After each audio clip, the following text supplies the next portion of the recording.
empty sidewalks, dressed in holiday style. In the air there's a feeling of Christmas.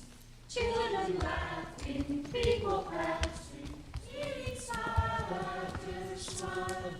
And on every street corner you'll hear silver bells, Silver bells, silver bells, silver bells. it's Christmas time in the city. Ring-a-ling, Ring-a-ling, hear them ring. hear them ring. Soon it will be Christmas Day. You better watch out. You better not cry. You better not pout. I'm telling you why. Santa Claus is coming to town.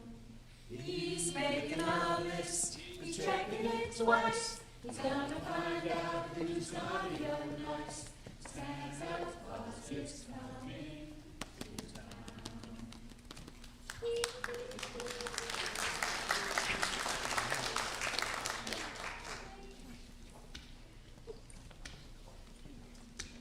It's a lovely day for a parade, and Chris, I'm so glad you suggested we come down to watch. Yes, it's a beautiful way to begin the season. Oh, it looks like it's gonna be a long parade. Why don't you sit here on this bench? I don't mind standing up. Or maybe I'll sit up there on the curb with those children. Best place to watch from there. It is New York Christmas without Macy's parade, and the children love it. Say, I saw a six-pack by the dumpster over on 30th Street. You might want to pick it up. Oh, thank you. I'll get it after the parade. My dear woman, why do you fish in the garbage can? It's repulsive. Because I can find wonderful things in them. I can get money for this bottle. Every little bit helps. And I'm doing my Christmas shopping. Christmas shopping? You'd be surprised to see what people throw away. Huh.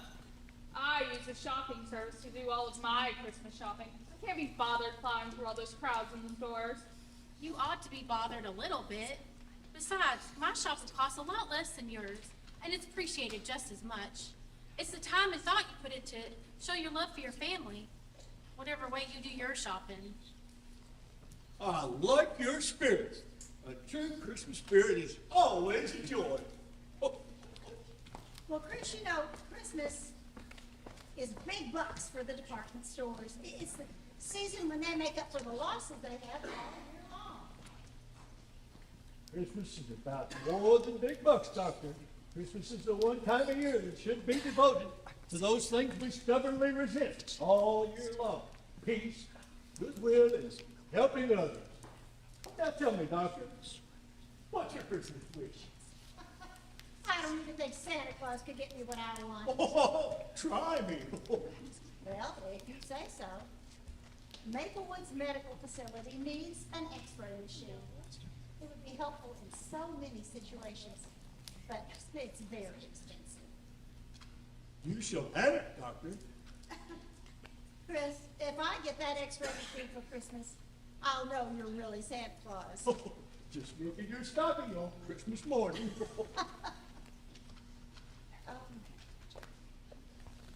Chris, we've never really been able to discuss your having to leave Maplewood. I want you to know how sorry I am. I did everything I could, but the board overruled me. They just won't allow us to keep anyone whom they have decided is mentally unsound. You mean because of Santa Claus? Because you say you're Santa Claus. It happens to be true. Well, the board doesn't happen to believe in Santa Claus. So you're out. Well, what happens next? Maplewood has an arrangement with the Mount Hope Sanitarium. Oh, the rubber room, huh? For a public hospital, it's a charming and comfortable place. They've got entertainment, radios.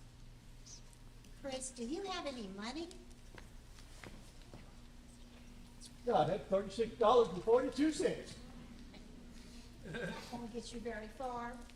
Chris, you're not a young man anymore, and it won't be easy for you to earn a living.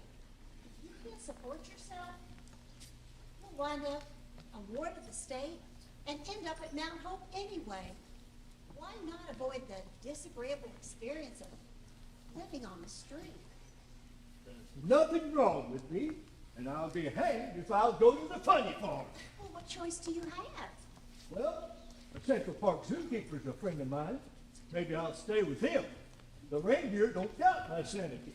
Oh, Chris, please. Well, Doris, after 5 years, we have this parade business working pretty well. Just as long as Mr. Macy's happy. The Mickey float was better this year, Mother. Oh, that's because we fixed his eyes so that they roll. Makes him look more alive. You watch your mother, Susan. She'll have you running this parade by yourself by the time you're 10. Would you believe 8? Santa!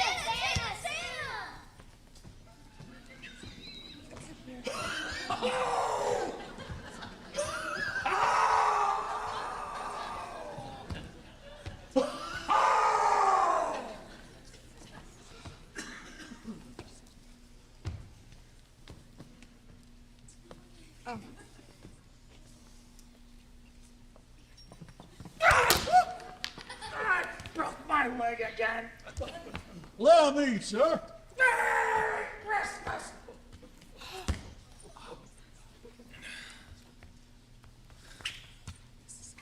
You see, it's all in the wrist. Never works. Unless you oil it just a little bit. You should be ashamed of yourself in front of all these children.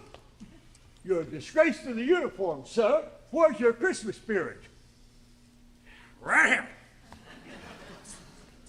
Santa's gotta keep warm. Now, here's our Santa over there, Doris. Oh, my God. What are we going to do now? Oh, how did we get him? Oh, Shelley, see if you can get him into the sleigh. How? Well, get someone to help you shove him or tie him in if you have to. I think I'm gonna be sick. Mother, I don't think the people are gonna like a Santa who's asleep. He's not his twinkling self, that's for sure. Santa! Are you okay? That's not really Santa. He works for my mother at Macy's. If you want to see a Santa, they're ringing bells in every corner of the city. Those aren't real Santas. We want to see Santa himself. I suppose you believe in the Easter Bunny, too.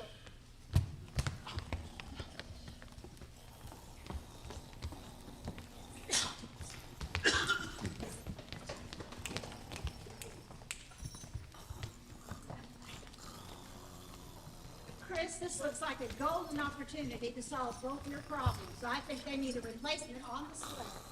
You can spread the Christmas spirit and pay your rent at the same time. Well, they haven't asked me. Well, you have to ask them. How can you stand here and watch this? The children will be so disappointed if there's no Santa. You surprised me, Doctor. Is that a genuine Christmas spirit I hear? Or are you pretending for my sake? No, I've been thinking about what you said about giving and sharing. Whether you're the real Santa Claus or not, you can certainly convince those children you are. That's what it's all about, isn't it, Doctor? Excuse me, ma'am. Is there anything I can do to help? I don't believe it. It's Santa Claus. Oh, my pleasure, ma'am. Oh, it's a gift from Santa Claus, of course. Excuse me, sir, but you can see what our problem is here. Would you mind to fill in and play Santa in our parade? Well, I'm not accustomed to substituting for intoxicated imposters. But, my dear, since the role fits me so perfectly, which way to the dressing room? Oh, Shelley, get this man suited up for the sleigh. You bet. Right this way, sir. And I'll get rid of this.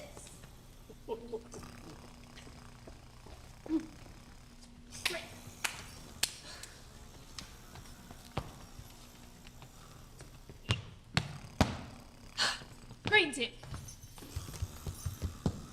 Right. 3, 2, 1. Stop. Switch. Okay. 3, 2, 1. Stop. Stop. Red team. Red team. Oh. All right. 3, 2, 1. Stop. Just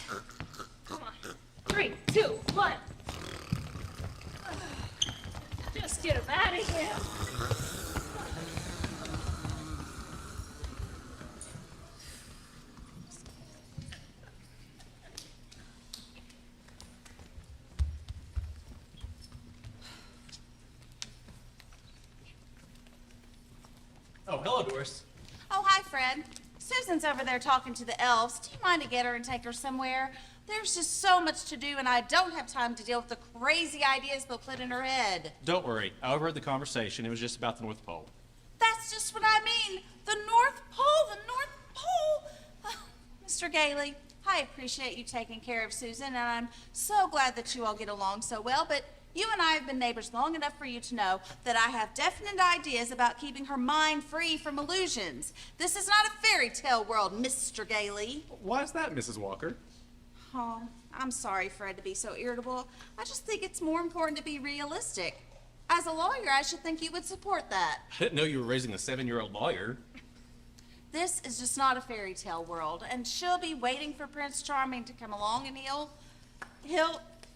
well, you and I both know that happily ever after just doesn't exist. Are we talking about Susan or about you?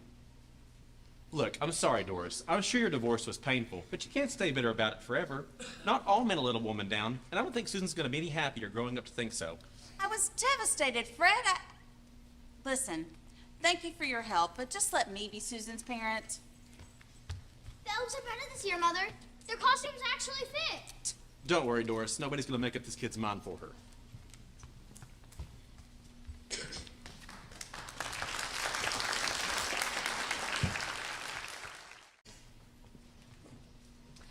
Welcome aboard. I'm Mrs. Shellhammer. It's my responsibility to train new members of Macy's family of employees. Now, here's a list of toys we'd like you to push, Mr. Kringle. Chris Kringle. Really, that's very clever. Well, the name's been in the family for generations. Okay. Now, we're overstocked on these toys, so if a child asks for something that we don't have, you should say, well, you might not like that. How about a football? Understand? Why not give the children what they want? Because it's Christmas, and people will buy just about anything for kids at Christmas. Now, you can change kids' minds, because they think you're really Santa, see? It's a good time to clear out our surplus inventory. Oh, the real economic spirit, huh? Yes, and a Santa who helps move merchandise gets a little something extra in his Christmas stocking. Now, we mustn't keep the shoppers, children, waiting. Elves, places?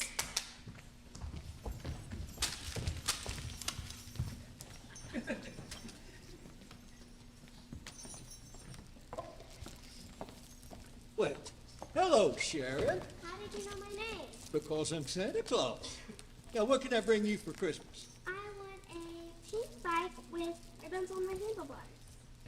You've been a pretty good girl this year. I think that can be arranged.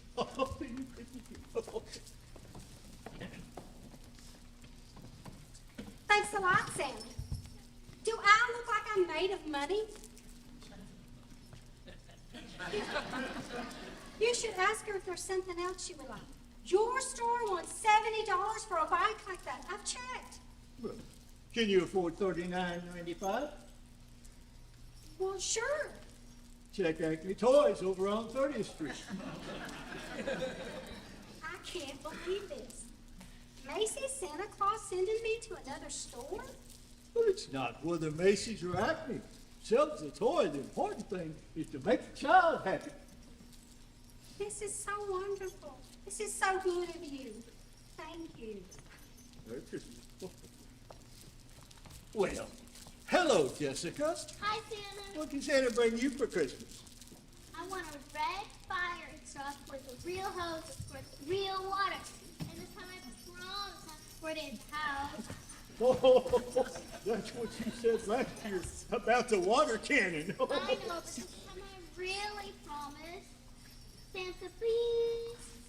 Well, all right. I'll accept your promise. But you remember now. Why do you say that? I have been all over town and everyone is sold out. Bloomingdale's just got in a new shipment. 4th floor, second aisle on the left. A marvelous bargain, $8.95. Bloomingdale's, huh? Thanks, Santa. Oh, Merry Christmas. Merry Christmas. Thank you for shopping at Macy's. Tell you the truth, I'm on my way to Bloomingdale's. Bloomingdale's. Your Santa recommended it. He did what? And I think it's wonderful. The true Christmas spirit. He told me where to find what my girl really wants for Christmas. What'll Mr. Macy say about that? Santa Claus. This child only recently arrived from an orphanage in Holland. She hasn't learned English yet. She wanted to see you so badly. She insisted Santa Claus can speak Dutch. I hope he can pretend in some way. Santa Claus, ik ben vol en ik ben bezoek naar de vader. Ik mis die mensen van het vaderland. I'm sorry. I can't translate for you. I don't know Dutch well enough yet. I think she wants Don't worry, she wants a doll. She wants a visit from her grandmother in Holland. And she misses her friends in the fatherland. Ain't Pope any bees op haar moed, maar? Ja, ja. Oh, zing. De koning laat ik Als de sneeuw nog boeten, al een beurs en leven. Farewell, Gretel. Well, how are you then? Matt. Oh, tell me about it. Me and my sister got into a fight, and she said if I didn't get off the phone, it would go into my ear. Oh, well, children like to tease each other sometimes, don't they? Now, you remember, the next time someone teases you, it's because that person is unhappy inside. Things will get better, you'll see. Now, what can Santa bring you for Christmas? A punching bag. I can see things will get better right away. Okay, Susan, it's your turn. Do I have to? Just try it anyway, for the sake of Macy's. You know, of course, this is ridiculous. Now, tell me, Susan, why don't you believe in Santa Claus? How did you know that? Oh, I know lots of things. Now, what can Santa bring you for Christmas? Nothing. Whatever I want, my mother will give to me, provided it isn't too expensive. I know you're just the person my mother hired to play the part of Santa Claus, but I must admit, you're a little better than most. I can't even see the strap putting your beard on. It looks real. That's because it is real, and I'm real too. Well, it was nice talking to you anyway, but I don't think you ought to pretend to all these children that you are going to know what they want. Well, maybe they will get what they want this year, and so will you. I'll see you Christmas Eve. I'm sorry, she's a tough sell. Thanks for trying anyways. Oh, my pleasure. Thanks for bringing her to me. I enjoy working on the tough cases. It really is so sad to see so much cynicism in a little girl like Susan. Yes, I agree. But she needs an infusion of imagination. Maybe you and I can work on that together. Mother, something funny happened. There was a Dutch woman who didn't speak English, and the Santa spoke to her in Dutch, and they sang a song together. Oh, lots of people speak foreign languages, Susan. I speak French, but that doesn't make me Joan of Arc. He is just a man that I hired this morning. And besides, if you were the real Santa Claus, I highly doubt he'd be working at Macy's. Now go sit over there. I need to speak to Fred a minute. Fred, step this way. Well, I got our Santa's personnel form today. I think you should give it a read. Name, Chris Crinkle. Age, as young as my tongue, a little bit older than my teeth. Birthplace, North Pole, next of kin. Donner, Dasher, Prancer, Dancer, Blitzen, Comet. Signed, Chris Crinkle. Does that not convince you? Now, you better take Susan on home. Apparently, I have a job to do. I still think he's a nice old man. Fine, I stand corrected. Come on, Susan, your mother has Christmas commanded.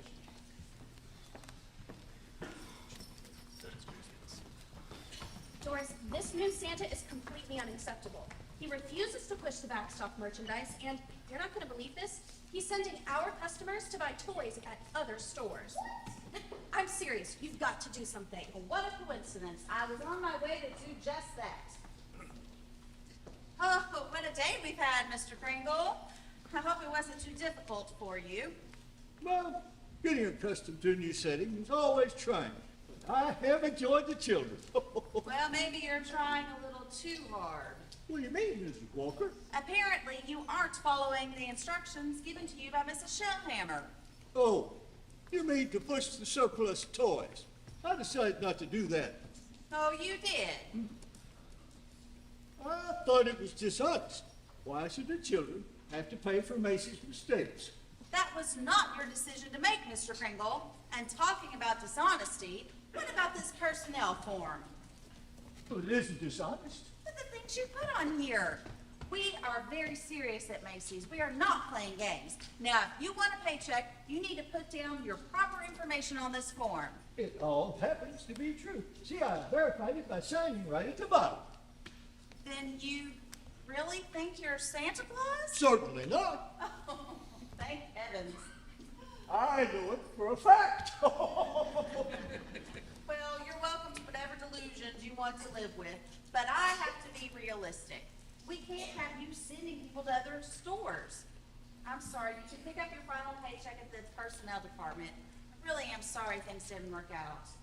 I find it a bit ironic, Miss Walker, that you're firing Santa Claus for being Santa Claus. I was only trying to make sure the children got what they really want. We are in business, Mr. Kringle, and we can't have you sending our customers to other stores. And, I don't want to argue with you. Look, I will authorize a week's severance pay and Merry Christmas and goodbye. Well, Merry Christmas to you, Mrs. Walker. Hey, don't worry. I won't hold this against you on Christmas Eve.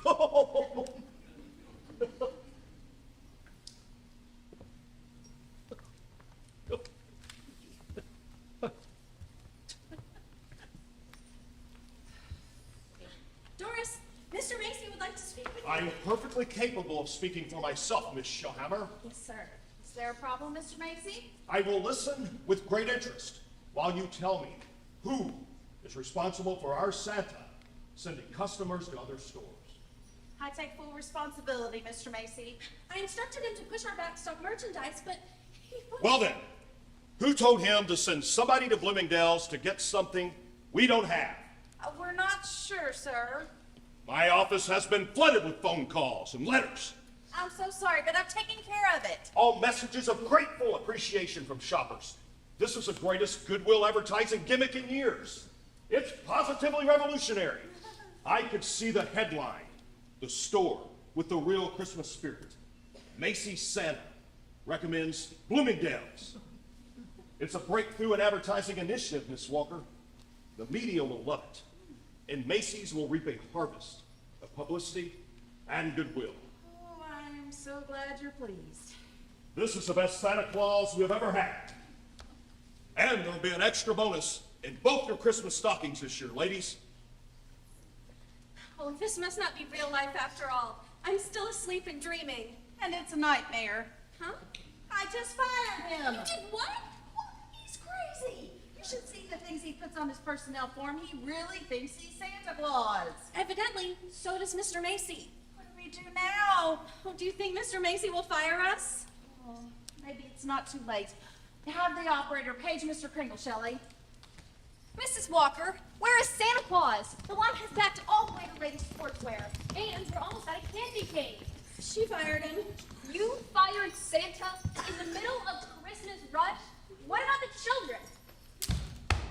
Miss Walker, as the head of Elvis Local Number 10, I must lodge a formal grievance against management's corporations disregard for the Christmas spirit. We are trying to straighten things out right now. Santa Claus goes, we walk! Great. Just what I need. Striking elves. You didn't have to page me, Mrs. Walker. I was going to bring the suit back to you. Keep it on. I think I owe you an apology, Mr. Kringle. Apparently I was a bit hasty. Oh, Seems that I was mistaken about your policy of sending customers to other stores. Mr. Macy likes it. well, that's not reason enough, Mrs. Walker. Why should I come back just to increase Macy's profits? Christmas is about more than pushing toys. We're so busy trying to make things look shinier, go faster so we can beat our competitors that we're losing the spirit of giving from our heart. I see no reason why I should contribute to that type of commercialism. You won't come back? The union stands solidly behind you, Mr. Kringle. Yeah! Well, what would you say? Here we are, in the middle of the Christmas rush, and I send away the only Santa who's performed a miracle just because I don't know how miracles work. Can't you see that it's more about the profit?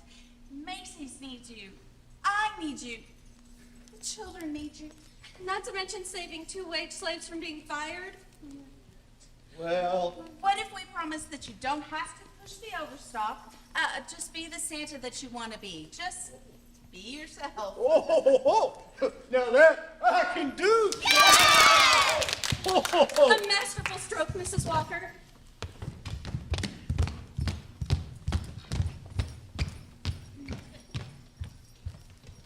You wanted to see me, Mrs. Walker? Oh, yes, Mr. Sawyer. As our vocational guidance counselor, I was hoping you could help me with a certain situation we have.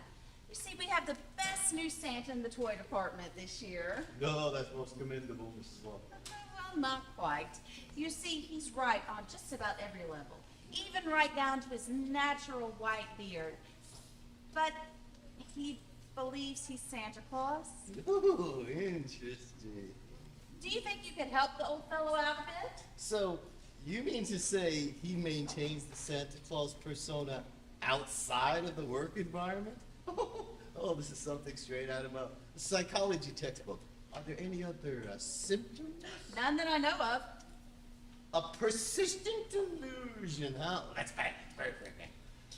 This thing is usually linked to a lack of emotional fulfillment in childhood. Therefore, the subject takes on the persona of one known for gift giving and affection. So, what's the subject's name? Chris Pringle? Oh, you got to be kidding. I wish I were, but he's a very valuable employee. So, what would you like me to do, Mrs. Walker? Oh, just drop by and observe him. Maybe arrange an interview. Just be casual. Leave it up to me, Mrs. Walker. He'll never suspect that I suspect.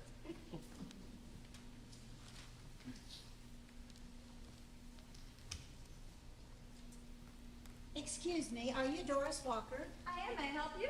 Yes, I'm Dr. Pierce, the resident physician at the Maplewood home where Chris Kringle used to live. Oh, I think I'd like to talk to you. I heard that you hired Chris as Macy's Santa Claus. I'm so glad you gave him a chance. Who is he really, Dr. Pierce? That's a good question, and I've given it a lot of thought. Chris insists that he is the real Chris Kringle. And if there really is a Santa Claus, he certainly fits the part. But you don't believe he's Santa, do you? I didn't say that. I merely implied from a purely philosophical point of view. He could be Santa Claus. But do you believe he's Santa Claus from a purely philosophical point of view? Well, it's one of those questions that goes round and round in your head. Like is Snow White or is red red? Or if a tree falls in the forest, does it make a sound? Of course it does. Does it? Now, if you were there, it would, because the vibrations would bounce off of your eardrums. But if there were no eardrums in the vicinity, could it still make a sound? Well, I've heard that, but it's never been proven. Or disproven? It's all in your perception. If no one believed in Santa Claus, then maybe he wouldn't exist. But millions of children all over the world do believe in Santa Claus, and Chris believes he's Santa Claus. Oh, he certainly does. We might say it's a case of I think, therefore I am. Are you still speaking philosophically? When you've lived long enough and deal with the world long enough, you'll find out. Philosophically is really the best way to try to understand things. It all makes more sense that way. Well, I don't know. In the merchandise business, I have to be very realistic. I understand, but I must tell you, Chris is perfectly harmless. There are thousands of people leading quite charming lives under similar delusions. Oh, I'm so glad you said delusions. As I was saying, I've known Chris many years. He is absolutely harmless. His delusion is a positive one. He just wants to bring happiness and the true spirit of Christmas to everyone. But I do worry about him now. Why? Chris is an old man. I'd hate to think of him wandering the streets of New York without a home to go to. If someone could just keep an eye on him after the store closes. You mean he doesn't have anywhere to live? Maplewood discharged him. He can't stay there anymore. Oh, I'll see what I can do. Thank you so much for talking to me, Dr. Pierce. I feel so much better after having had our conversation. Thank you, Mrs. Walker, and I know you will not regret having Chris on your staff. Have a Merry Christmas.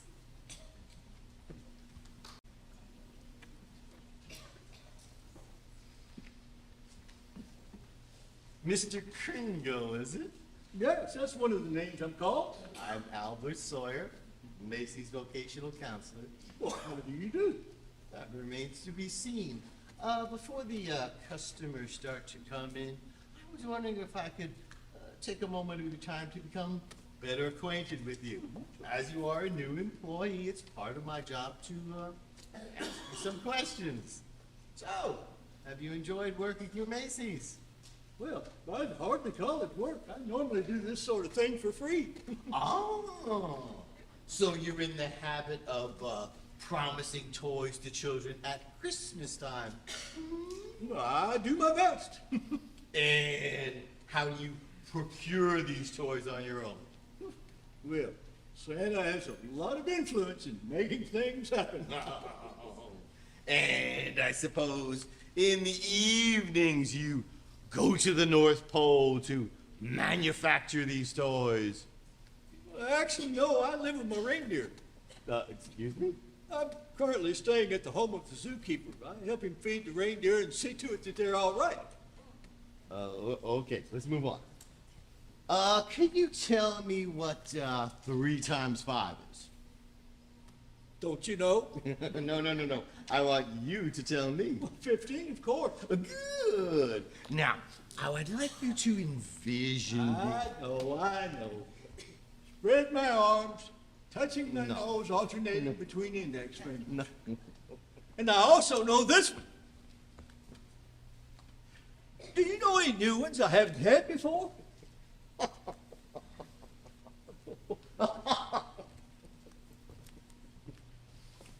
Who was the first president of the United States?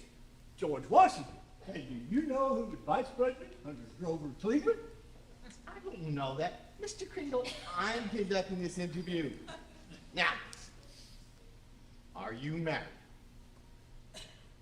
Is that a proposal?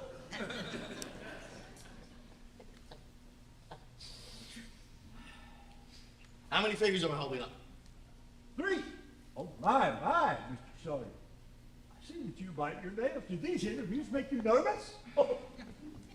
Mr. Kringle, I would just like you to, you need to just answer, what's 3 times 5? Oh, 15, same as it was the first time you asked.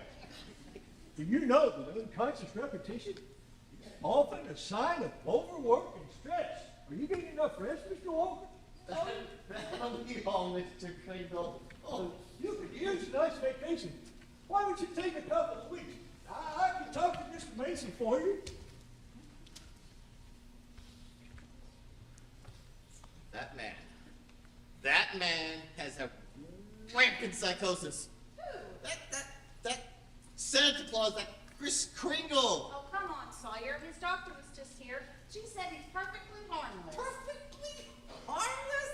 Oh, Mrs. Walker, in such cases, when the subject has this delusions challenge, it can very often turn violent.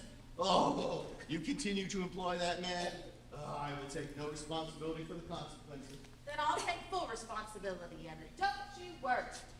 Mrs. Walker, as the vocational counselor, I think my opinion should carry some weight. Oh, if that man turns violent and something bad happens, well, then I'll be the first to say, I told you so! Good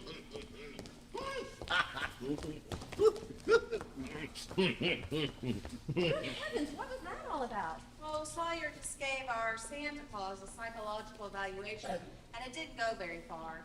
Apparently, he thinks he might become violent. That would be a disaster. But I also had an interview with his doctor at the Maplewood home where he lives, and she says he's just a kindly old man, and he would never harm anyone. Do you believe the doctor? Well, she's known him for a long time, and Sawyer just spent 5 minutes with him. Why did the doctor seek you out? She's worried about him. She thinks that he shouldn't be unsupervised, and someone should be looking out for him. Oh, I think that's a splendid idea. You're just the person to do it. Oh, no. I have enough responsibility with Susan, and besides, I need to unwind at night. Well, maybe I can help out. We do have a spare room. I guess Chris could stay with us. Oh, thank you, Shelley. You're such a jewel. Not so fast, Mrs. Walker. I'll have to talk it over with my husband first. It's his house too. Tell you what, you have Chris over for dinner tonight, and that'll give me time to talk to Arthur. I'll try to convince him that as part of our Christmas spirit, we should have this nice old man as a temporary house guest. Don't think I'll mention he believes in Santa Claus. What will Arthur think when he's introduced to Chris Kringle? Oh, I'll have to think of a way around it. Oh, thank you so much, Shelley.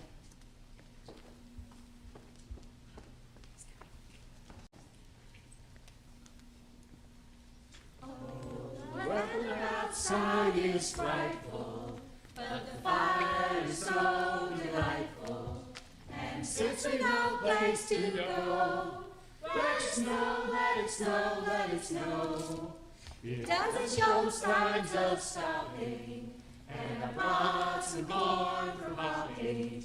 The lights are turned way down low. Let it snow, let it snow, let it snow. When we finally kiss goodnight, how I hate going out in the storm. But if you really hold me tight, all the way home I'll be warm. The fire is slowly dying, and my dear, we're still goodbying. But as long as you love me so, let it snow, let it snow, let it snow. Let it snow, let it snow, let it snow.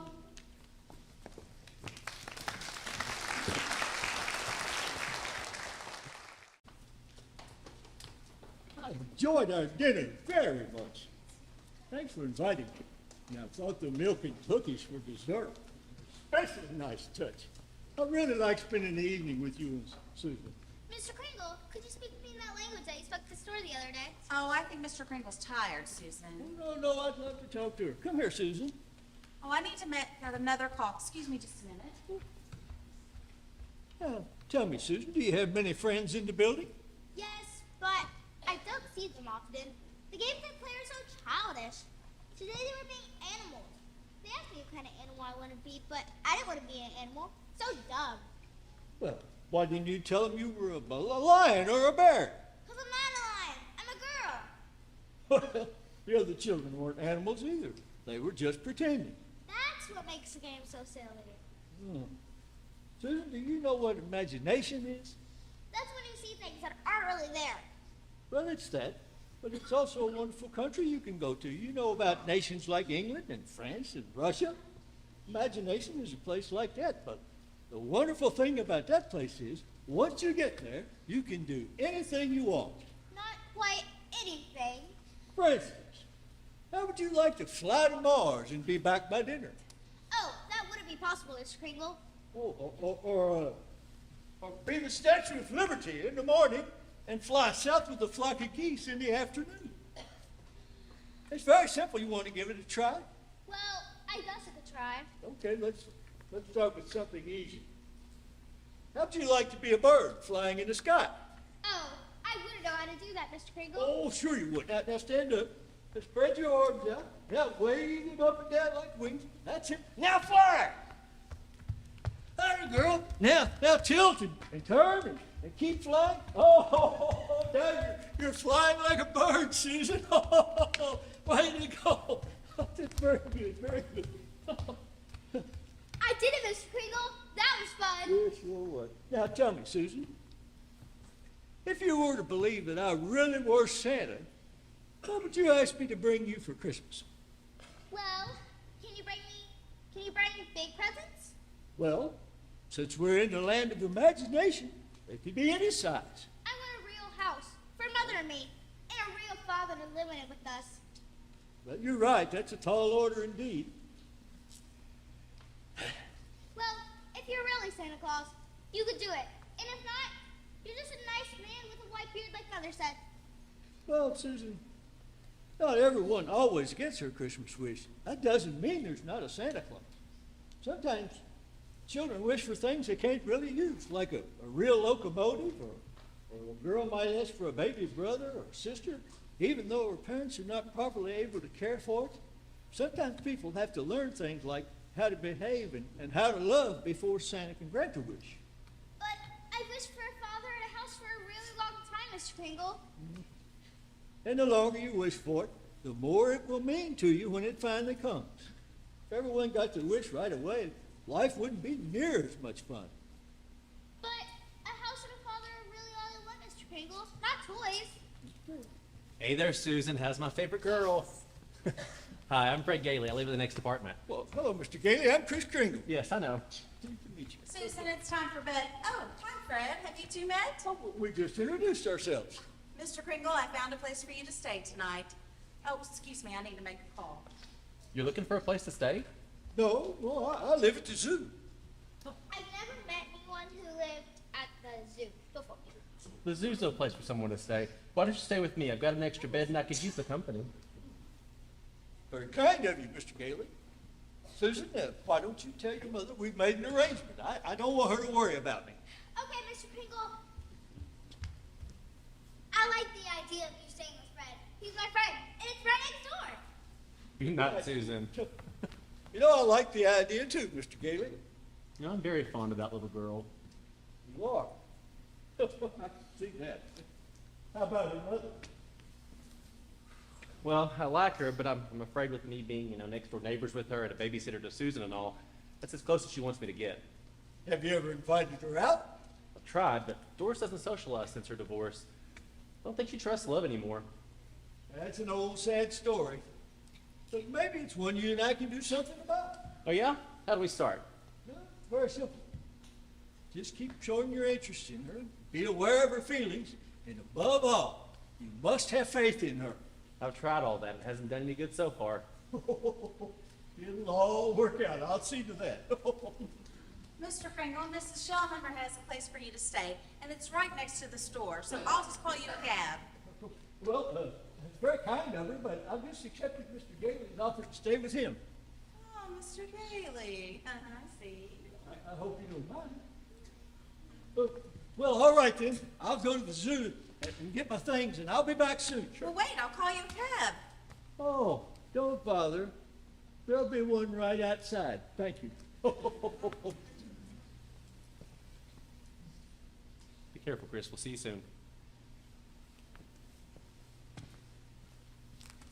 I should really tell you about him. I don't guess you know that he's been diagnosed with severe delusions, and he should not be left unsupervised. Aside from the fact that I think he's quite capable of taking care of himself, he'll just be next door. Between the two of us, I think we should have the situation covered. Well, that's not quite all. Oh? The Santa Claus bit.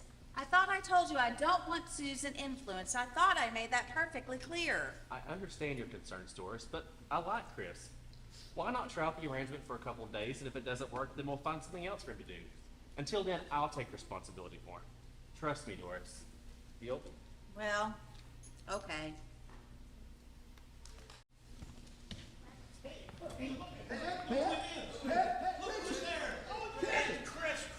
How you doing? I haven't seen you guys in ages. Haven't seen you in a long, long time. You're looking great. You're looking good. Boy, we've been buddies forever. Man, oh man. Well, you guys remember how we used to get together years ago on the street and sing Christmas carols? All the time. All the time. Well, it's a Christmas season. Let's sing one. Hey, how about the Jingle Bells? Jingle Bells. Yeah, We can do it. I think we can. Jingle, jingle, jingle, jingle, jingle, jingle, jingle, jingle, jingle, jingle all the way. Dashing through the snow in a one-horse open sleigh. O'er the fields we go, laughing all the way. Bells on bobtail green, making spirits bright. What fun it is to ride and sing a sleighing song tonight. Jingle bells, jingle all the way. Oh, what fun it is to ride in a one-horse open sleigh. Oh, jingle bells, jingle all the way. Oh, what fun it is to ride in a one-horse open sleigh. A day or two ago, I thought I'd take a ride. Soon Miss Fanny Bride was seated by my side. The horse was lean and lank. Misfortune seemed his lot. He got into a drifted bank.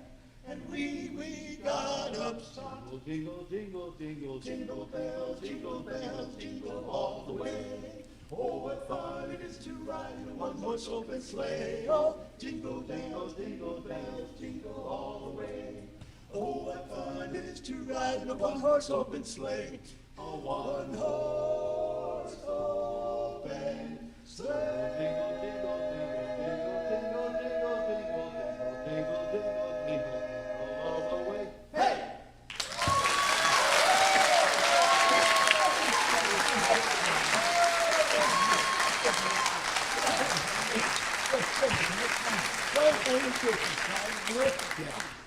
Hey, I heard some sleigh bells back behind the building a little while ago. Reminds me of a song.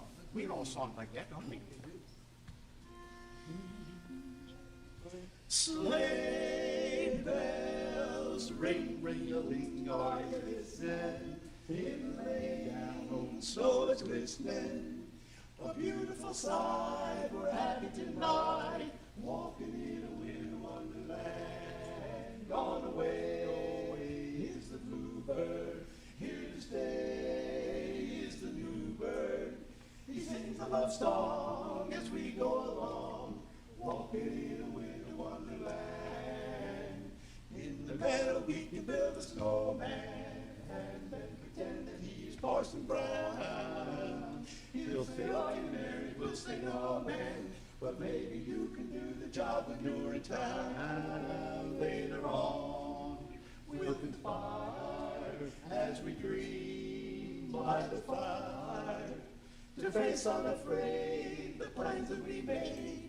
Walking in a winter wonder, walking in a winter wonder, walking in a winter wonder, wonder.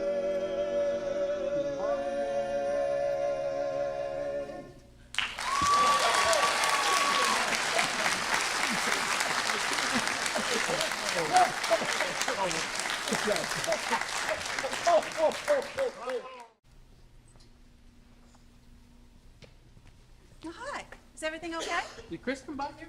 No, isn't he with you? Well, when he didn't show, I called the Central Park Zoo to check on him, and the guy said he gathered his things and left over an hour ago. Oh, heavens, Fred, something's happened to him. I told you could trust me. Well, I don't want to blame you. Shouldn't have let him go get his things by himself. Oh, this is awful. I'll never forgive myself if something bad happens to him. I'm surprised. I didn't think you liked Chris. It's not a matter of like.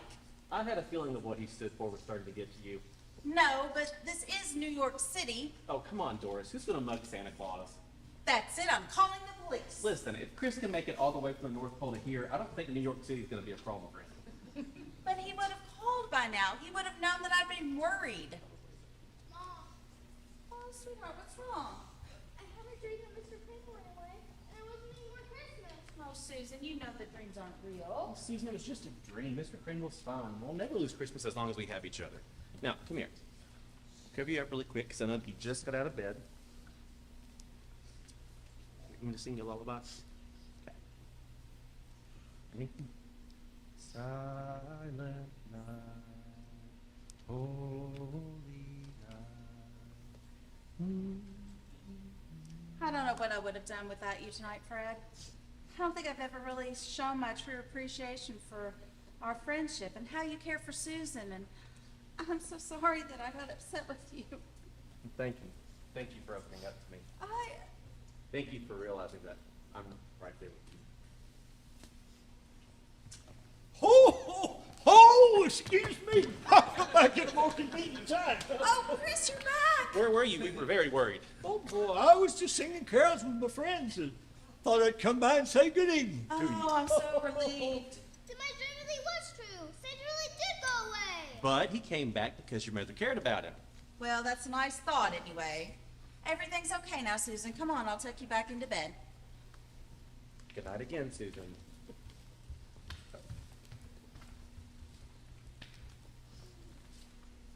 Did you enjoy my absence? What do you mean? Doris was nearly sick with worry. And didn't it bring the two of you closer together? Well, yeah. That's exactly what I hoped would happen. You old fox, you wore this on purpose. You ought to be ashamed of yourself. Oh, not a bit, not a bit. Now, let me get out of here so you can finish putting her words to rest. Here you go. Here's a key for you. It's the next door on the right. But I must confess, I do have an ulterior motive. Oh, what's that? I'm going to finally figure out the answer that has plagued the world for centuries. Does Santa Claus sleep with his whiskers inside or outside of the covers? Always outside the covers. Cold air helps them grow. Now, I'll be on my way. Thank you very much. I'll be over soon, Chris. Believe it or not, I'm glad he's staying with you. I like the idea of him being safe and near. And I like the idea of you being near, too. Me too.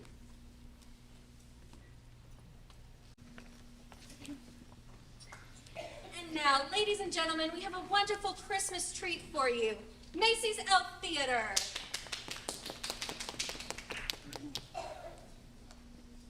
Rudolph the red-nosed reindeer had a very shiny nose, and if you ever saw it, you would even say it glows.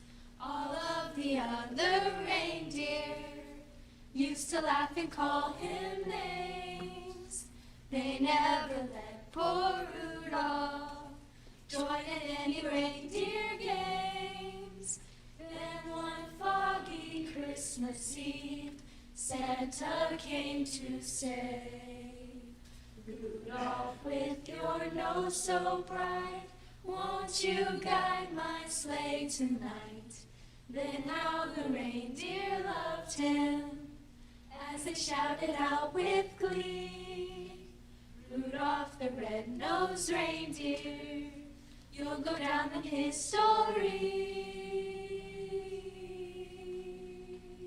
Here comes Santa Claus, here comes Santa Claus, right down Santa Claus Lane. He's sending blitzing and all his reindeers pulling on the reins. Bells are ringing, children singing, all is merry and bright. So hang your stockings and say your prayers, 'cause Santa Claus comes tonight. Here comes Santa Claus, here comes Santa Claus, right down Santa Claus Lane. He's got a bag that's filled with toys for boys and girls again. Hear those sleigh bells jingle, jangle, oh, what a beautiful sight. So jump in bed and cover your head, 'cause Santa Claus comes tonight.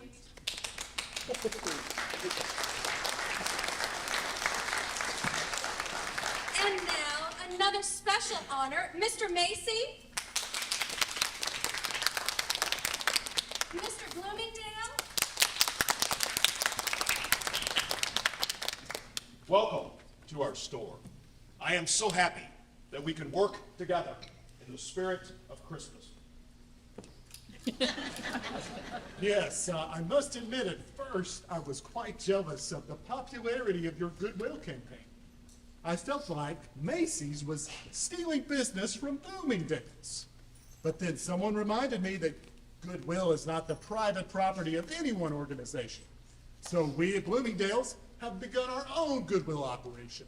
And I must say, it's been quite profitable. That's right. Goodwill goes a lot further with everybody than competition. Now, would you come forward, Mr. Kringle? Mr. Kringle, you have brought a very special spirit to both Macy's and Bloomingdale stores this Christmas season. And it seems to have spread to the entire city of New York as well. Whatever your special gift, it deserves recognition and appreciation in honor of your distinguished service. Macy's would like to present to you this token of our esteem and gratitude. Oh, this is very generous. It's going to make Christmas very special for someone who's been kind to me. It's going to buy an X-ray machine. A what? Yes, it's for the medical facility at the Maplewood home. Dr. Pierce says an X-ray machine very helpful in some situations. That's going to be quite expensive. Just a minute, Mr. Kringle. Let us at Bloomingdale's do something quite generous. Let us get that X-ray machine for you at wholesale. Oh, we'll get it for you at cost. Oh, thank you very much, gentlemen. Would you folks, and you, sir, Mr. Kringle, Mr. Macy, would you come to my store, Bloomingdale's, for a few more photographs and a teddy bear for you, young lady? Would you all come? And there will be a bonus for you there as well. That should help pay for that expensive machine. Please come to Bloomingdale's. Merry Christmas.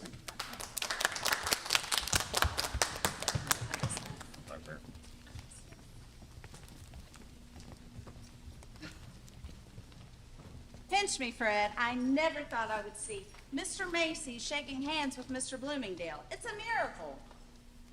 I don't know how he does it. Who? Chris. Oh, well, maybe he gathered up some stardust while he was riding across the sky in his reindeer and sprinkled it on everyone. Doris, your imagination's coming to life. No, I was kidding. No, you aren't. Admit it. And here, by the way, I've got a little presentation of my own to make. What is it? Fred, it's beautiful. Here, let me. So you'll never guess what happened. I went to Cartier's to check out the necklaces, and they asked me if I'd seen the collection at Tiffany's. Then when I went to Tiffany's, they asked me if I'd seen the collection at Cartier's. It's happening all over the city. I never dreamed when I saw that jolly bearded man that he was going to revolutionize the merchandising business. Say, why don't we go have dinner to celebrate? Oh, I bless you, Fred, but I have to work. Really? Yes, our vocational guidance counselor insists on having a lecture for all employees. Can't you get out of it? No, I have to introduce him. What's the topic? This is really embarrassing. Don't tell Chris, okay?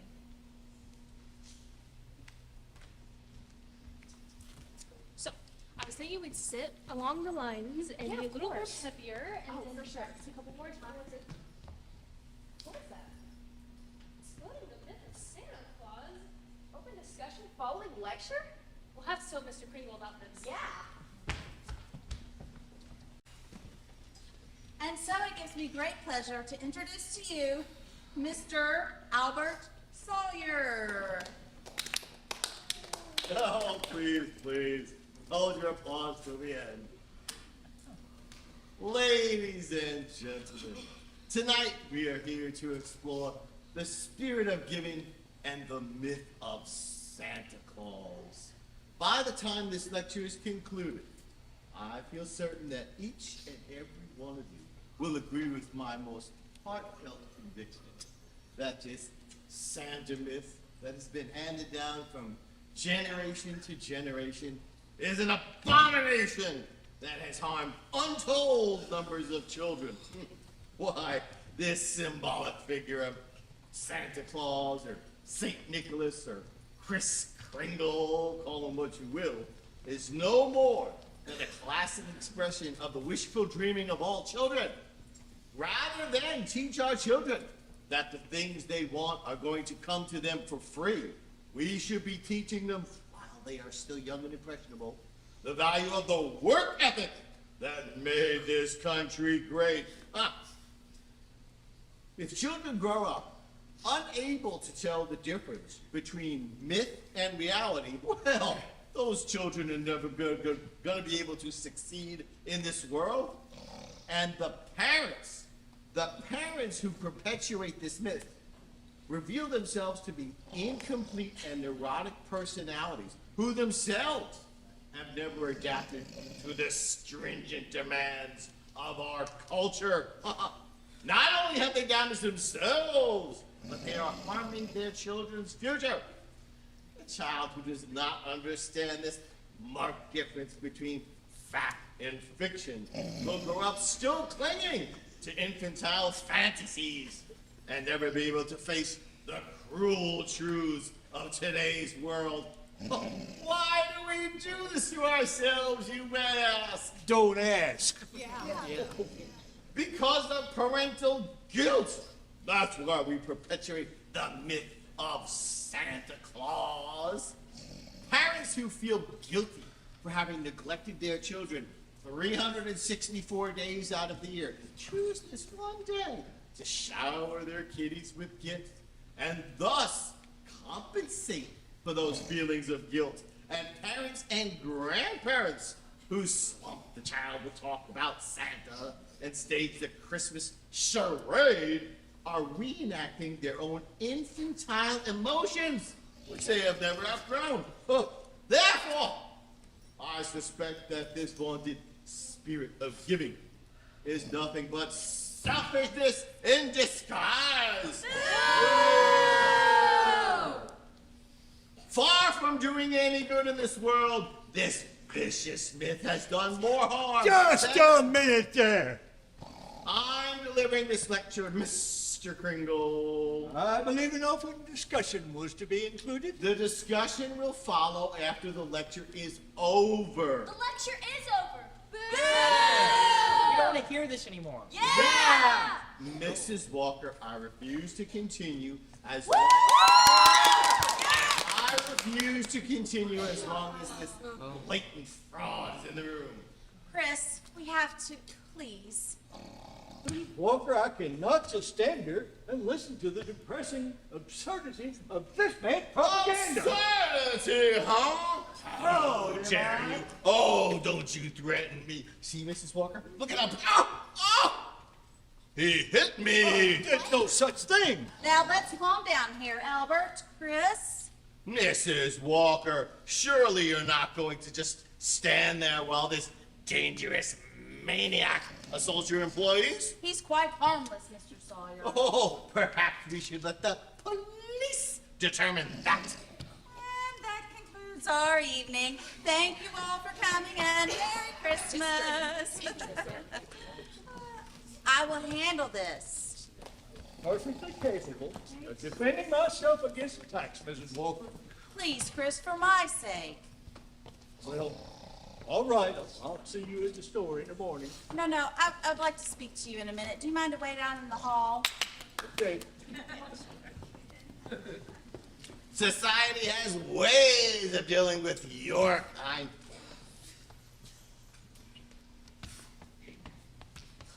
You see what I mean, Mrs. Walker? He's a dangerously unstable individual. Why, in cases like this, there'd be no warning. He could strike at any time. Oh, I hardly think. This could really backfire on Macy's.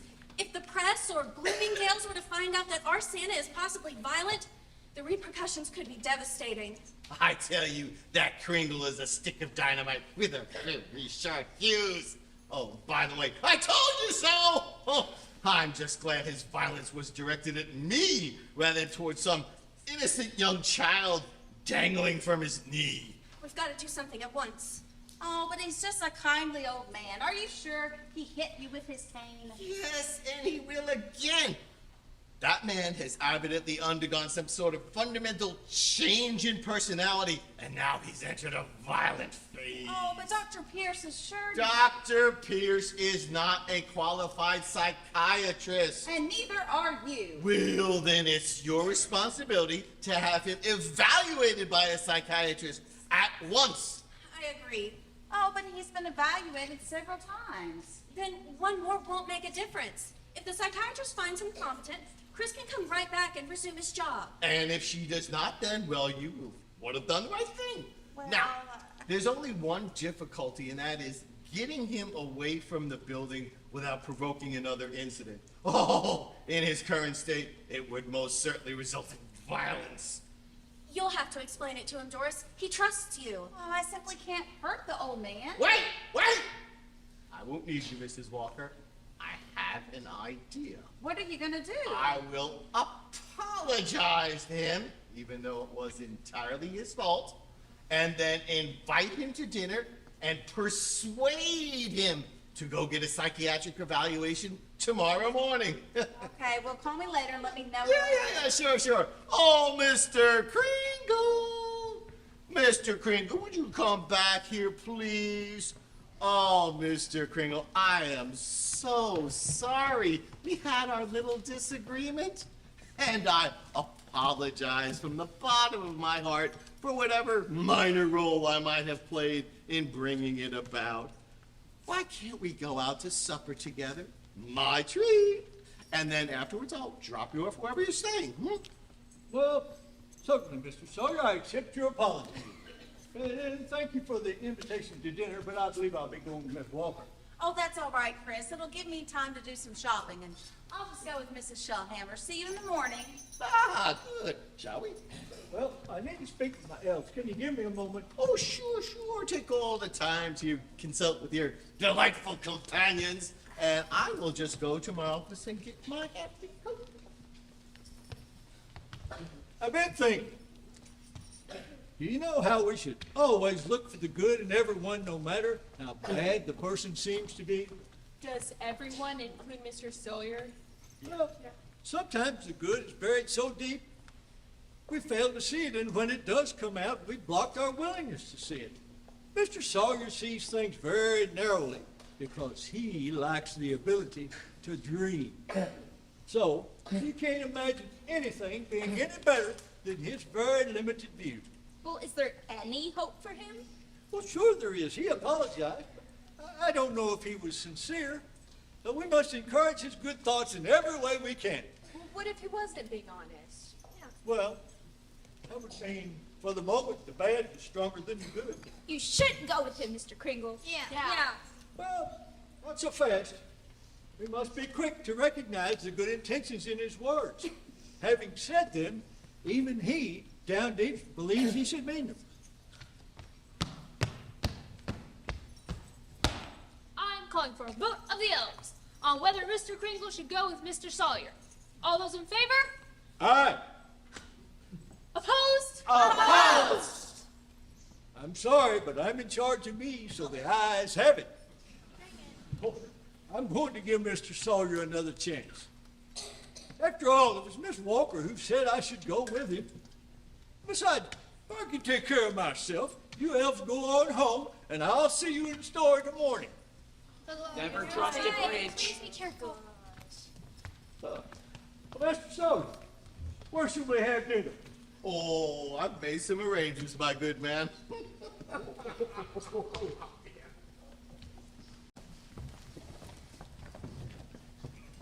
Silent night, holy night, all is calm, all is bright, round yon virgin mother and child, holy infant so tender and mild. Sleep in heavenly peace. Sleep in heavenly peace. Silent night, holy night. Shepherds quake at the sight. Glory stream from heaven afar. Heavenly hosts sing hallelujah. Christ the Savior is born. Christ the Savior is born.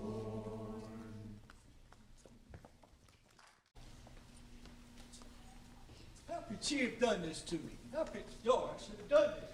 Doris didn't do this to you, Chris. She thought Sawyer was taking you to dinner. She must have been humoring me all along. And here I thought she was beginning to believe it. How did it happen that you ended up in Bellevue? Tricked me. All through dinner, Sawyer kept making small talk, looking out the window. Suddenly he said, "Let's go." As soon as I stepped outside, he pushed me into a waiting taxi. Two large men put me between them. One said, "Bellevue." Sawyer didn't even come along. Didn't they give you the usual sanity test that you know by heart? Yeah, same routine. I was so hurt that Doris would do this to me. I deliberately gave all the wrong answers, though they committed me. Doris didn't know about that. She thought Sawyer was going to take you to dinner and talk to you about seeing a psychiatrist. Well, I'm relieved to hear that, but why didn't she come to me herself and explain? She was afraid of hurting you, Chris. Well, hurt anyway. This nice old man, she felt sorry for. She feels more than that, I'm sure. No, she had her doubts, Fred. That's why she isn't here. If you'd have been dragged off here, she'd been here in a heartbeat. Well, I'm sure she had her doubts at first. I think her belief is still too new and fragile. Sorry, May just took her the other way. I'm sure Doris wouldn't want you to stay here. Well, not just Doris. People like that sort. He's dishonest and he's a... I don't even want to say all the other thoughts that occur to me. Yet he's considered normal. If that's how sane people behave, I'd rather be here with these more honest folk. Nonsense, Chris. You're quite sane, and a whole lot saner than most. If he's out there, I'm in here. Should have listened to my elders. I thought there was some good in that man that I could touch. Now, I'll be spending the rest of my life at Mount Hope the way Dr. Pierce said. Chris, don't be so gloomy. You're not following your own philosophy. You can't just think of yourself. So, am I just thinking of myself? You can't give up. What happens to you matters to a whole lot of people. People like me who have faith in what you stand for. And people like Susan who are just beginning to learn about faith. Well, maybe. Maybe you're right. Maybe you're right at that. I ought to be ashamed of myself, and by golly, I am. Come on, Fred, let's get out of here. Oh, wait a minute there, Chris. Now, there are some legal matters that we have to take care of. And I'm not sure. You tell me not to be discouraged. Now, don't you be discouraged. I've got faith in you, Fred, and I know you'll be able to do it. Really? Then I'll do it. I'll get you out of here.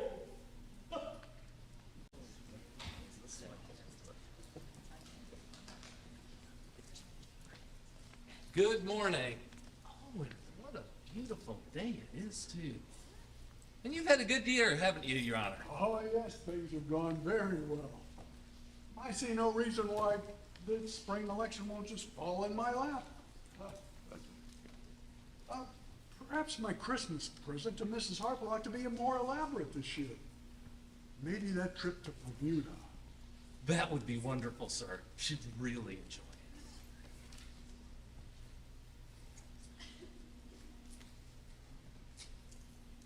Oh, Miss Mara from the Attorney General's office is here to see you, Your Honor. Ah, good. Show her in. Right this way, Miss. Thanks, Finley. Have a good Christmas. You too, ma'am. Thank you. Hi, Judge. How are you? Good morning, I'm good. Good. Just some routine commitment papers. You'll find everything is in order. I've checked them over carefully. There's a psychiatric evaluation from Bellevue Hospital attached. Oh, Bellevue, eh? Huh. For age unknown? An old man, huh? Very old, Your Honor. Well, I suppose I should read all of this. You can take my word for it. It's a routine commitment case. This fella calls himself Kris Kringle. He thinks he's Santa Claus. Uh-oh. Excuse me, Your Honor. There's a fellow named Gailey here to see you. What does he want? He's representing a guy named Kris Kringle. Better show him in. Santa Claus has a lawyer? Right this way, Mr. Good afternoon, Your Honor. I'm Fred Daly. I represent Mr. Kringle. I believe you received the papers? Yes, just a matter of signing the consent, it seems.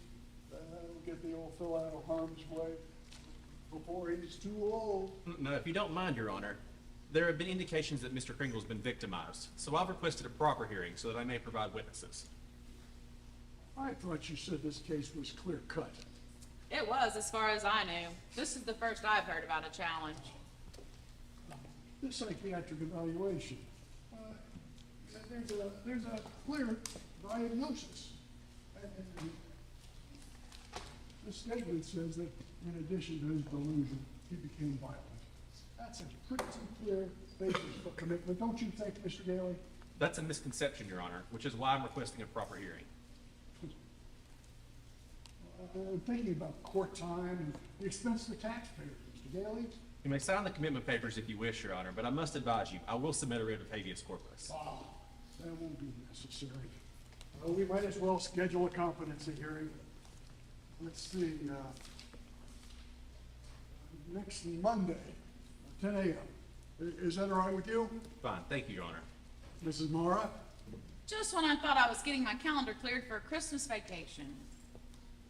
Yes, Your Honor, I'll work it in.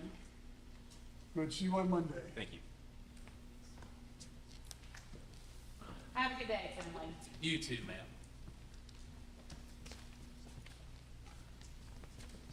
You usher! I need to speak with somebody, speak with somebody about the Kris Kringle commitment case. Mr. Kringle's commitment has been challenged, Mr. Sawyer. Yes. His certification of insanity is unequivocal. But wouldn't you know, even Belgium's word isn't good enough. I need this case dropped right away. Right away. Isn't that something you can do? Sorry, it's set for a hearing on Monday. Oh, a public hearing, attorneys. Mr. Macy has demanded I get his Santa Claus back. Oh, this is disaster. Oh, don't worry. This kid Gailey, Kringle's lawyer, he's just a young sport trying to get himself a little publicity. Publicity? Oh, my job gone. No Christmas bonus.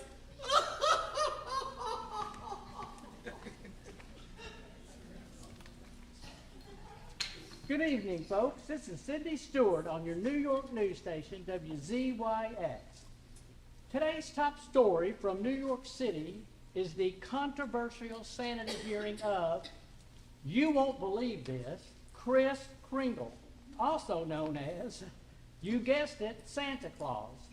It seems that Macy St. Nick says he is the real Santa Claus, and the state of New York wants to put him away for saying so. This could result in a lot of disappointed children and empty stockings on Christmas morning. We'll keep you informed on what happens to Santa in the New York judicial system as the hearing progresses. Hello, Finley. Is the judge in? Yes, ma'am, he is, and he'll be happy to see you. Go right in. Hello, Henry. How are you? Now, Henry, I've been a good friend to you for many years, as well as your political manager. Oh, yes, and I'm very grateful to you for it. And we've been very successful at keeping you on this bench, haven't we? Oh, indeed we have.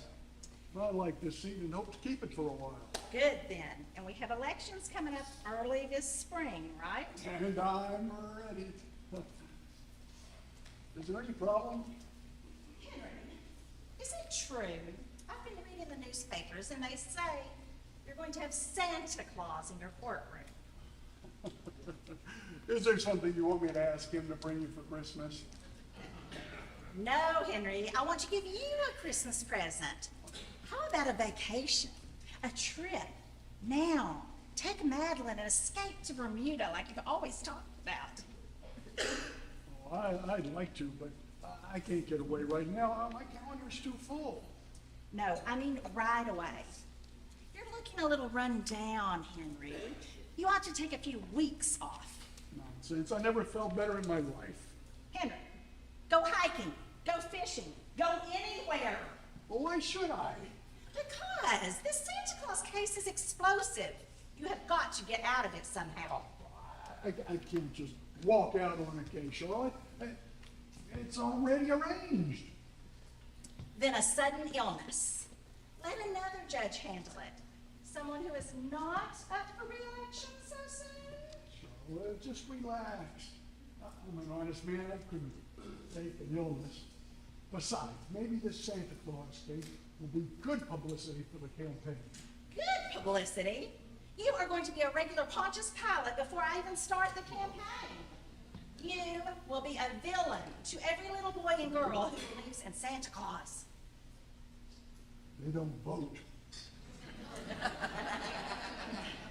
Henry, their parents do.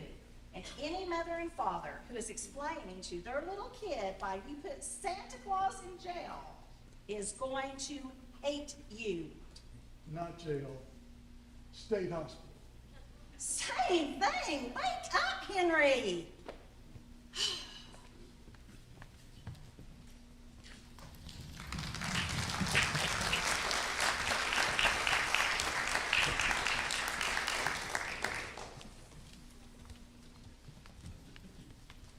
Did you start your Christmas letter? Yes.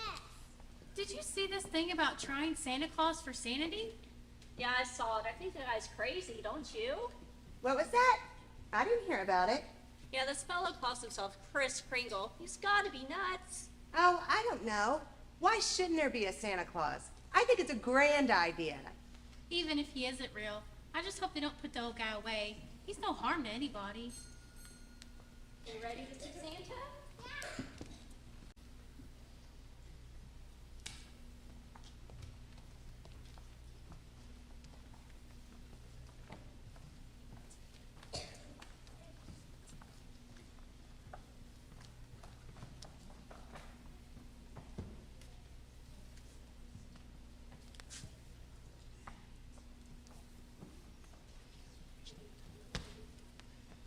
Hear ye, hear ye. All rise. The New York State Court is now in session. The Honorable Henry X. Harper presiding. Please be seated. Let us proceed. Your Honor, the competency report having already been admitted into evidence, the state of New York would like to call its first witness, Mr. Kris Kringle.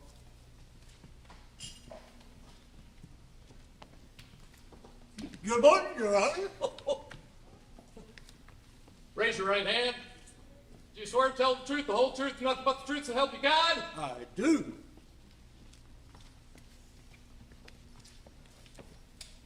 State your name for the record, please. Kris Kringle. And where do you live? Well, that's what this hearing will decide, I believe. Very sound answer, Mr. Kringle. Mr. Kringle, do you believe that you are Santa Claus? Of course. Well, what? The state rests its case, Your Honor. Well, do you wish to cross-examine the witness, Mr. Gailey? I believe he is hired to play Santa Claus. Perhaps he misunderstood the question. Oh, no, Your Honor. I understood the question perfectly. Well, in view of the witness's testimony, do you wish to change and enter a defense, young man? I do, Your Honor. I'm fully aware that this man believes himself to be Santa Claus. As a matter of fact, that's the basis of this entire case against him. The state declares that this man is not sane simply because he says he's Santa. I believe that is a reasonable and logical premise for such a declaration, Mr. Gailey. Well, it would be, Your Honor, if you or I or Miss Martin here said that we were Santa Claus. Anyone who thinks he's Santa Claus is out of touch with reality. Of course he's insane. Not necessarily. You believe yourself to be Judge Harper, Your Honor, and nobody questions your sanity because you are Judge Harper. Well, I know all about myself. Mr. Kringle is the subject of this hearing. Of course, Your Honor, I was only making a point. And the point is? I just wish to clarify that if a person is the person they believe himself to be, just as you do, sir, then they're just the same. Of course, but he isn't. Oh, but he is. Is what? I intend to prove that Kris Kringle is Santa Claus. Oh. Well, this court will be adjourned until tomorrow morning, 9 a.m. All rise. I've been reading the paper, Fred, and I'm worried. You're bound to lose this case. Actually, I'm rather confident. I think that publicity's working in our favor. Public sympathy's obviously behind Kris. I think we have a good chance. Well, what about your firm? What will they think about you taking it on? Well, actually, on Hayslip, the senior partner called me this afternoon. We are an old established firm with great prestige and dignity, Mr. Gailey. We can't have one of our junior members making a public spectacle of himself. We are not in business to prove that some old crank is actually Santa Claus. In other words, unless I drop the case, they'll drop me. Well, then you have to give it up, won't you? I can't let a client down. You won't want me to give up on Kris, would you? Oh, Fred, I care about you deeply, and I really admired you for taking this on. But I don't want to see you lose your position. It's true, I might. And that would be irresponsible. People have to be realistic. You can't just live life on a sentimental whim. More than a whim, Doris. Stop dreaming, Fred. There's something very beautiful and compelling about that old man. Representing Kris is the right thing to do, and I won't let him down. And I'm a damn good lawyer, too. Come on, Doris, have faith in me. I do, but it's not a matter of faith. You're bound to lose this case. That's just common sense. Doris, faith is believing in things, and common sense tells you not to. Your problem is that you have too much common sense. Well, at least one of us does. It can be quite an asset sometimes. Why can't you just let yourself believe in people? People like Chris and faith and love and joy and all other intangibles. You can't pay the rent with You intangibles. can't live life without it. Please, Doc. Thought Chris and I were starting to break through your armor, Doris. I was hoping you were ready to be more open-minded and open-hearted. Well, it's of no use. We don't have very much in common, do we? I suppose not. There's nothing left to say. It's ironic. With all my common sense, I really thought this was going to work out. So did I. Bye, Fred.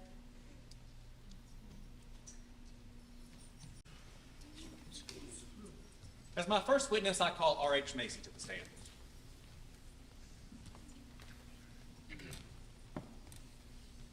Raise your right hand. Do you swear to tell the truth, the whole truth, and nothing but the truth, so help you God? I do. Tell me, are you R.H. Macy, owner of one of the largest department stores in New York City? The largest in New York City. And 51 stores nationwide. Right. And is Mr. Kringle an employee of yours? Yes, Do you believe him to be sane? definitely. Do you believe him to be truthful? Remember, you're under oath, Mr. Macy.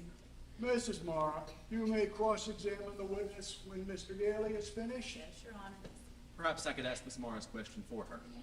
Do you think Mr. Kringle is Santa Claus?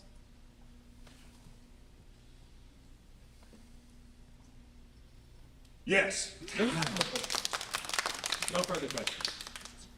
Mrs. Mara, would you like to, you may step down. For my next witness, I call Dr. Pierce. You're fired.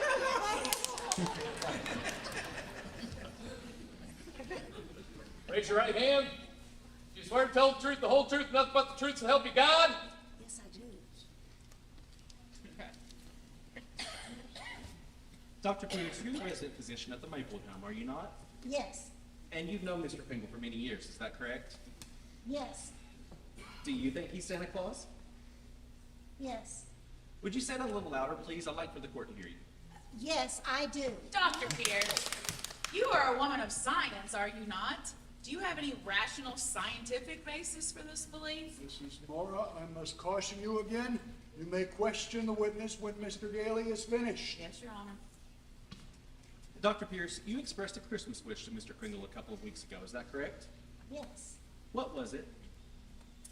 I asked for an x-ray machine for the Maplewood Medical Facility. And what arrived at Maplewood yesterday? An x-ray machine. Where did it come from? The card said, "Merry Christmas from Chris Kringle." No further questions. Your witness. Dr. Pierce, lots of people get Christmas presents with cards that say, "From Santa Claus." Do you know of any other possible donors? No. Now be careful, Dr. Pierce. Only tangible evidence and logical facts can be considered in a court of law. Tell the court, what makes you think such an expensive machine came from an old man with just a temporary job at a Christmas department store? Because he's the only person that I even said anything to about it. And when I expressed my wish, I said, if I get that x-ray machine, I'll know you're really Santa Claus. And I got it. And I do. Thank you. You may step down. For my next witness, I call Jim Duncan.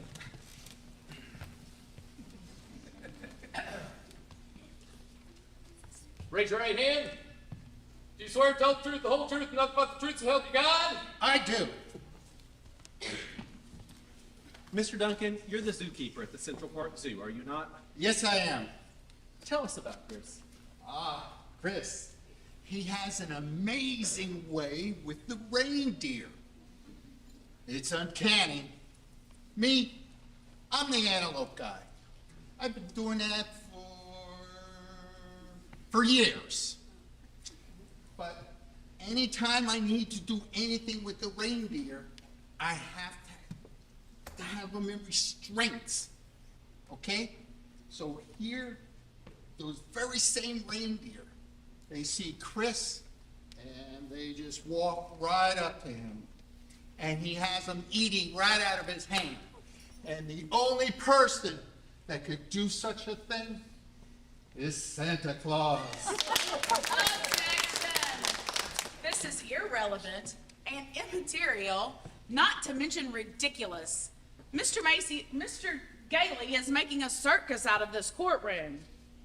It's our intention to shorten this hearing if at all possible.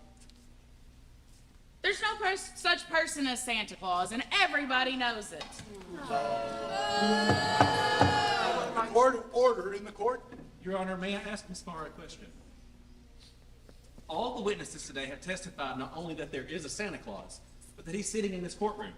Can you offer any positive proof that there's no Santa Claus? Well, no. No, I can't, and I don't intend to try. This isn't a nursery, Mr. Gailey. This is a New York State court. You are wasting the court's time with this childish nonsense. Is there or is there not a Santa Claus? I ask the court for an immediate ruling. This court will take a brief recess to consider the matter. All rise.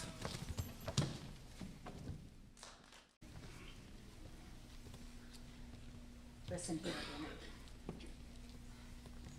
I don't care what you do with old Twister Puss out there, but if you officially rule there is no Santa Claus, you may as well start looking for a factory job somewhere. I won't even be able to put you in the primaries. I know I'm a sane person and a responsible official. I've taken an oath. How can I say there is a Santa Claus, Charlotte?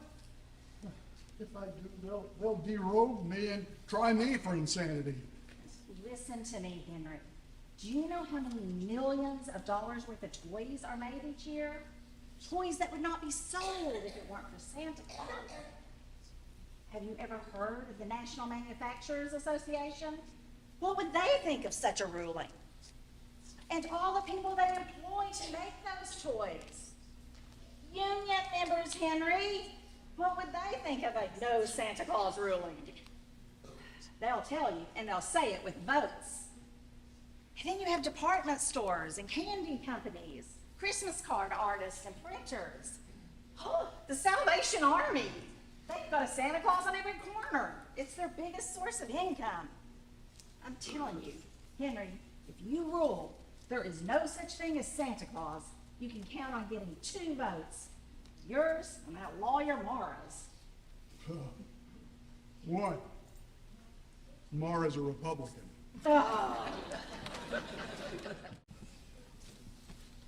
All rise.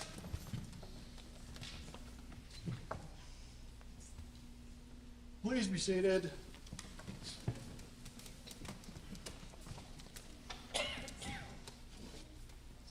The question of Santa Claus is, by and large, a matter of opinion. Many people firmly believe in him. Many others do not. The tradition of the American justice system demands an open and unprejudiced view towards such a controversial issue. This court intends to have an open mind. I will hear any evidence submitted by either position. I believe I have some further evidence, Your Honor. I call Jay Mara to the stand. Who, me? No, your daughter, Miss Janet Mara.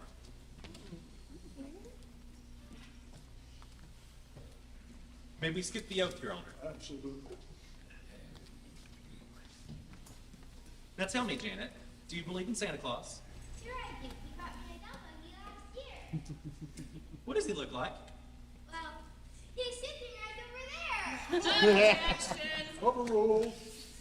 Tell me, Janet, why are you so sure there is a Santa Claus? Because my mommy told me so. And you believe your mommy, don't you, Janet? She's a truthful person. Of course, my mommy would never, not ever tell me something that wasn't true. Thank you, Janet. You may go. Don't forget to bring your beauty partner set. Oh, you shall have it, Janet. Your Honor, the state of New York concedes the existence of Santa Claus. However, having so conceded, we ask that Mr. Gailey cease presenting personal opinions as testimony. The state could bring in hundreds of people with opposite opinions. Again, it is our intention to shorten this hearing if possible. I demand that Mr. Gailey present authoritative and tangible proof that Kris Kringle is the one and only Santa Claus. A point well taken, Miss Mara. I'm afraid I must agree. Your Honor, I'm not prepared to submit authoritative or tangible proof at this time. Could I have an adjournment until tomorrow?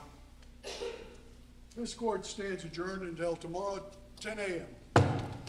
All rise.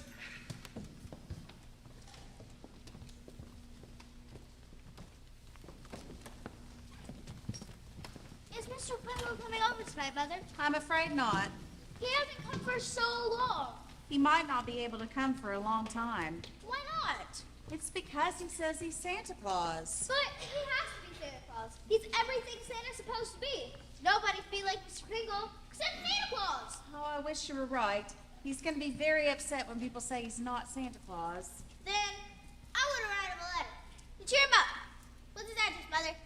Well, I'm not sure exactly where he's staying, but you can send it to the New York City Courthouse, New York City. Let's go home and I'll help you.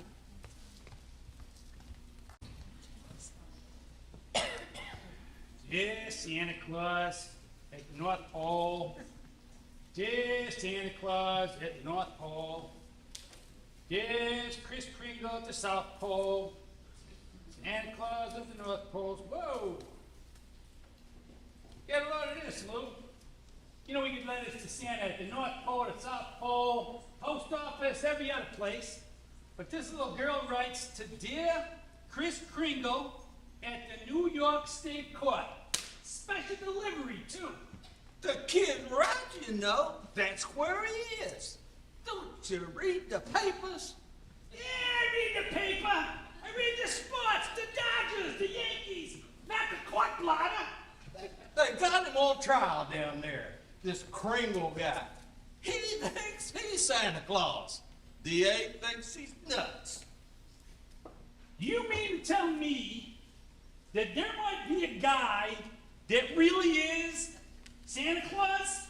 A lot of people think so. Well, geez, Lou, you're not thinking today. This guy could be the answer to all of our problems. Gee, why couldn't I think of that? Man, order up a special big truck. Order up a couple of them. All this Santa Claus mail sitting around here, forget about it. We're going to send it to Santa Claus at the New York State Court. Let's go. You got it out. Jingle bells, jingle bells.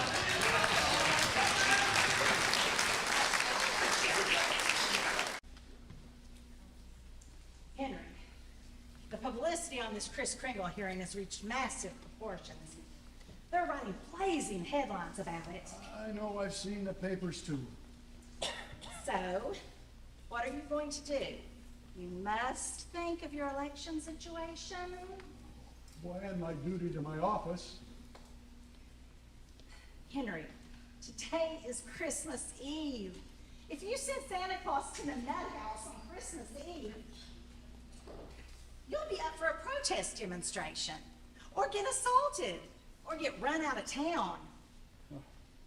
I know, it's desperate.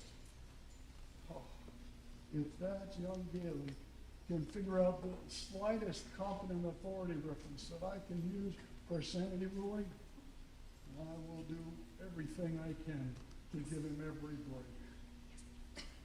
You know, Charlotte, I've been observing Mr. Kringle very carefully, and he seems to be nothing other than a very kindly old gentleman. Oh, unless something miraculous happens, I'm afraid I'll have no alternative but to accept the report of incompetency and have the old guy put away. Oh, Mother, now that we're here, I'm getting worried. What if Mr. Gailey loses and he's been Mr. Kringle away? What if he isn't Santa Claus? Just like you said. Oh, I probably wasn't right when I said that. You must believe in Mr. Kringle. You have to have faith. Then you really think I'll get my Christmas wish? Well, faith is believing in things when common sense tells you not to. We have to believe in him, Susan. You and I both do. We have to believe. I believe. I believe. I believe!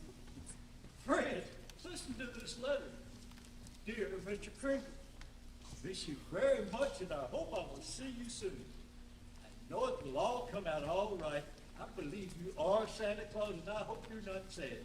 Yours truly, Susan Walker. Oh, what's it? P.S. I believe in you too. Love, Doris. Susan, yeah, come here.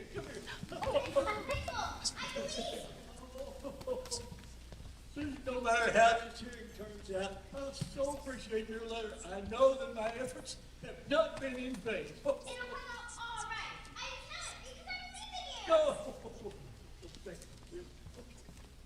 Frank, what about this letter? Hold on your hat, Chris. You can see nothing yet. All rise!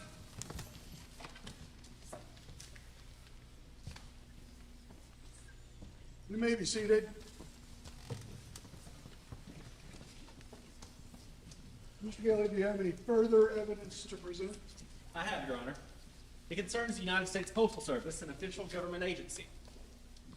The Post Office Department was created July 26, 1776 by the Second Continental Congress. The first Postmaster General was Benjamin Franklin. It is indeed gratifying to learn about the U.S. Postal Service, but I hardly see how it has any bearing on this case. Begging your pardon, Miss Marr, it has a great deal of bearing. Your Honor, if I may be allowed to proceed. By all means. I could quote endless details from this volume about how the United States Postal Service is an officially run government organization. Moreover, it became an official branch of the federal government just 22 days after the Declaration of Independence was signed. According to its regulations, all positions are governed by civil service procedures. Promotions are based strictly on merit. Furthermore, postal regulations make it a criminal offense to deliver mail to the wrong party. The state of New York is second to none in its admiration of the United States Postal Service. Will the court accept the U.S. Postal Service as a valid government authority in this case? The prosecution will concede that the United States Postal Service is an authoritative organization. For the record? Yes, for the record. Anything to get on with this hearing. I wish to introduce 3 pieces of evidence, Your Honor. Let them be marked Exhibits A, B, and C. Each one of those is a letter that's addressed to Santa Claus USA and has been written in childish handwriting. And they've just been delivered here by the United States Postal Service. 3 envelopes hardly constitute positive proof. It's my understanding the Postal Service gets thousands of these letters every year. Your Honor, I have further evidence, but I hesitate to produce it. All right, by all means. Bring it here and put it here on the bench. But, Your Honor. Oh, yes, I'm sure we can all hardly wait to see it. I said put it right here. Very well. Come on, guys. Good day, Judge. Your Honor. I got a special delivery here from the U.S. Postal Service, and I'm going to need some help. Merry Christmas, Santa. Come on, Santa's helpers, help us out.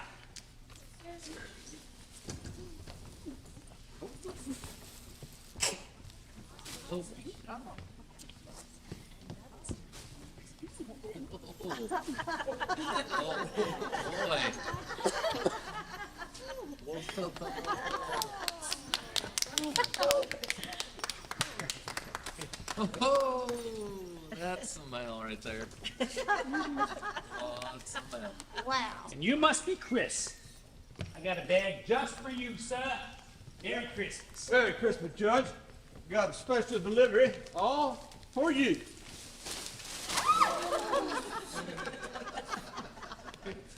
Your Honor, each and every one of those letters is addressed to Santa Claus, and they've just been delivered here by the United States Postal Service, a valid government agency.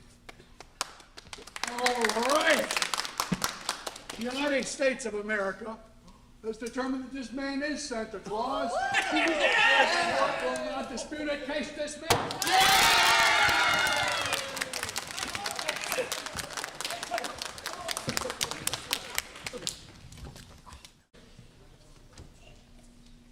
this is the best Christmas I've ever had. It was so nice having Chris and Dr. Pierce over for dinner. All it needs now to be perfect is snow. Never had a feeling like this, Fred. I finally understand what you mean when you say faith is believing in things When common sense tells you not to. Hey, look! It's my house! It's my house!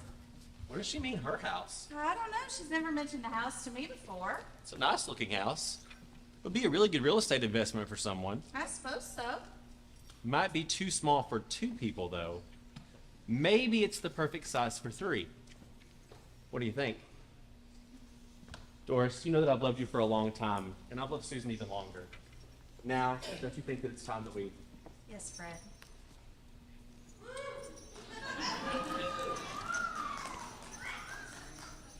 Maybe we should get this house for Susan. For all of us. Mother, it's got a swing in the backyard. Just like my dream. Just like my Christmas wish. The one I told Chris about. Susan, Fred and I have something to tell you. The journey Mary. I know, because that was part of my Christmas wish too. He's way ahead of us already. And look what I found inside. It was right beside the fireplace. Oh, here's Susan.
We wish you a Merry Christmas. We wish you a Merry Christmas. We wish you a Merry Christmas and a Happy New Year. Good tidings we bring to you and your kin. We wish you a Merry Christmas and a Happy New Year. We wish you a Merry Christmas. We wish you a Merry Christmas. We wish you a Merry Christmas and a Happy New Year.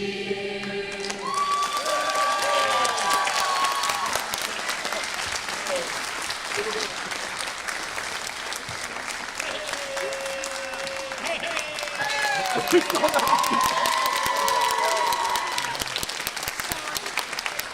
are some new people here this year, and some of us that have been with you several years and several productions. And we just want to thank you so much. Everything that you do for us, allowing us to be a part of them.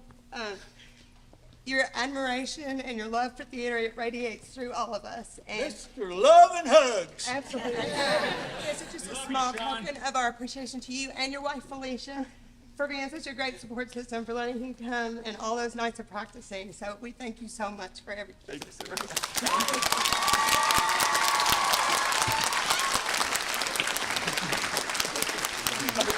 you.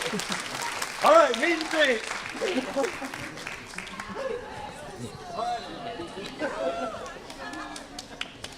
Hey, how'd you like it?